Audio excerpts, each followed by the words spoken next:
Qué bueno que continúa con nosotros. Saludo con mucho gusto a Leonardo Rosillo Cataño. Él es directivo en Ciudad Integral, director de operaciones de Grupo Corporativo Solcat. Muchísimas gracias, Leonardo, por estar con nosotros para platicar sobre este tema de la inseguridad carretera.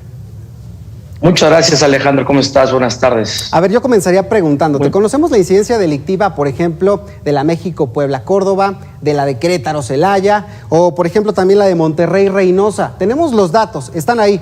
¿Qué se hace con estos datos? ¿Qué hacen las autoridades de seguridad? Claro, mira, desafortunadamente hoy en la actualidad, y ya tenemos algunos años donde hemos visto un incremento muy considerable en el tema de robo a transporte de carga. Sí. El Triángulo Rojo, que es el que está de Veracruz a México, pasando por La Esperanza, o el Triángulo Rojo de alto riesgo, nos marca un incremento no solamente de robo a transporte, sino un incremento en el uso de violencia de los delincuentes hacia México. Lo mismo está pasando en Guanajuato, lo mismo está pasando ahorita, lo estamos viendo en Monterrey, Reynosa, Laredo. Desafortunadamente estoy convencido que la autoridad no es que no quiera hacer nada.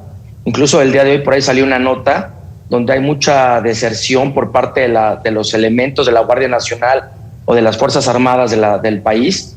Y creo que el problema actual con el incremento del robo a transporte, con el incremento de violencia, la misma autoridad no tiene la capacidad para poder actuar en tramos carreteros que a veces son muy complicados. Vemos los modus operandi donde salen de brechas que salen de la nada, que los mismos pobladores efectúan en esas zonas y que desafortunadamente la autoridad no tiene la capacidad ni en unidades ni en personal para poder atacar el incremento al robo a transporte. Dime una cosa, Leonardo, ¿hay un incremento también en el tema, por ejemplo, de los secuestros o de los homicidios a los operadores de estas unidades de transporte? Sí, desafortunadamente cada vez se escucha más. Pasa mucho en la parte de Tamaulipas, donde desafortunadamente llega un operador a algún hotel a descansar porque no le recibieron la mercancía o porque tiene que esperar a que lo descarguen. Y desafortunadamente empiezan con una llamada de extorsión. Tenemos registros en donde una vez que el operador ya está descansando en la habitación del hotel, lo llaman, le hacen una llamada de extorsión. Desafortunadamente no están capacitados para el saber cómo actuar en esas condiciones. Acaban hablando con el dueño y acaba habiendo una extorsión o a veces un levantamiento de los operadores y no lo sueltan hasta no tener un pago por ese rescate, tanto de mercancía, transporte y operador.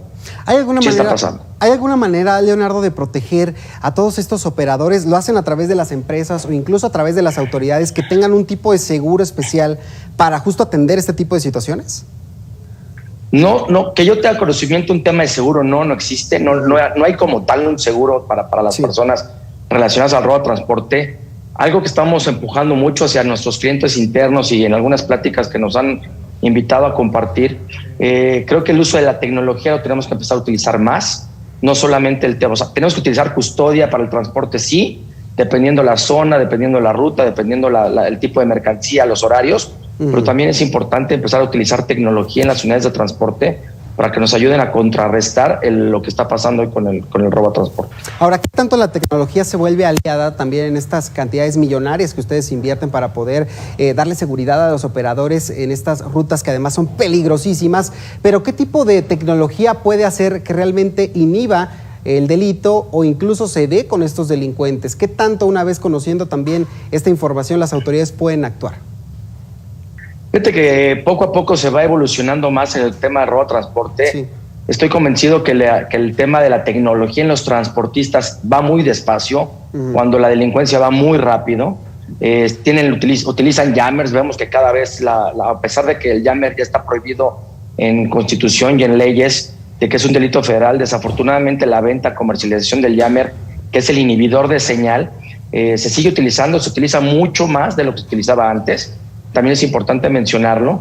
Y entonces lo que tenemos que hacer nosotros como empresas de seguridad del transporte o especializados en temas de cadena logística es, hoy en día ya hay varios equipos de GPS o varios módulos adicionales al GPS que nos pueden ayudar a que la unidad de transporte se apague, se bloqueen los frenos y se cierre la caja de manera automática con unos pernos mecánicos o magnéticos en la parte interna que no permita que al delincuente, una vez que baja el operador, no permita que el delincuente se lleve la unidad o pueda hacer un traspaleo de mercancía.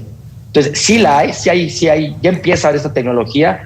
Desafortunadamente todavía es muy lento el proceso y el crecimiento de esta tecnología, pero hoy en día ya existe la tecnología, que es la única herramienta, creo yo, en mi manera personal, que es la que hoy puede detener el robo de transporte en este tipo de modalidad. Dime una cosa, ¿México es el único país que ha registrado incrementos considerables en la extorsión, en el robo, incluso en el asesinato de los operadores de transporte? Sí, fíjate que algo que hemos venido viendo hacia la parte de Brasil, a la parte de Panamá, Costa Rica, hay un incremento. Colombia, no tanto, pero hay otro tipo de delincuencia y hay otro tipo de violencia, ¿no?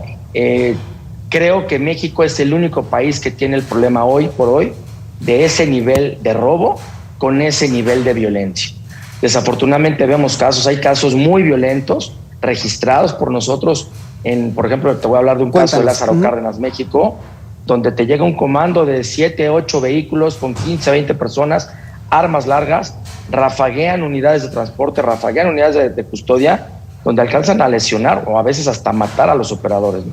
Pero sí México tiene pues desafortunadamente tiene la punta de lanza en ese tema, en ese rubro. Leo, a ver, dime una cosa, ¿se identifican estos grupos criminales?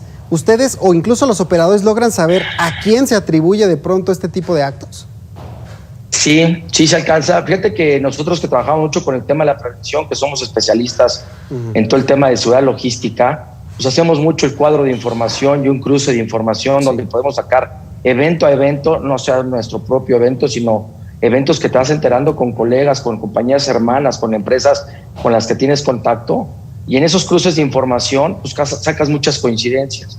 Traemos muchas coincidencias en muchas bandas dedicadas al robo a transporte, en donde ya sabemos que los días, determinados días, ¿no? Puedo decirte un martes, un jueves, un determinado día, con los mismos horarios, mismos modus operandi, mismos vehículos, y eso te alcanza a dar posibilidades de que tienes identificada esa delincuencia, tienes identificada esa banda, y tristemente te acercas a las autoridades y tristemente pues sí levantas una denuncia ahorita, pero tienes una detención de algunas personas, pero a los 15, 20 días el mismo vehículo, las mismas personas, el mismo modus operandi sigue trabajando en la misma zona, ¿no? Dime una cosa por último, y me parece que esto es fundamental que logramos entenderlo, incluso nos ayudes a descifrarlo. ¿Hay colusión incluso de las autoridades con los grupos criminales para ejecutar este tipo de actos? Fíjate, no me consta porque no es una información que yo te pueda decir que tengo la información precisa para poderte contestar la pregunta. A manera personal creo que sí llega a existir, no tanto de colusión como autoridad, pero sí de un tema de me hago a un lado o me hago de la vista gorda y en lugar de hacer su trabajo, dejan actuar a la delincuencia para ejecutar estos robos. Leonardo, te agradezco mucho estos minutos, ojalá que no sea la última ocasión que platiquemos, ya más adelante nos mantendrás al tanto de qué pasa, ¿no?, con este tipo de delitos. Gracias, buenas tardes. Claro que sí, Alejandro, que estés muy bien, saludos a todos. Gracias, vamos a hacer una pausa, regreso para la recta final, Oleta.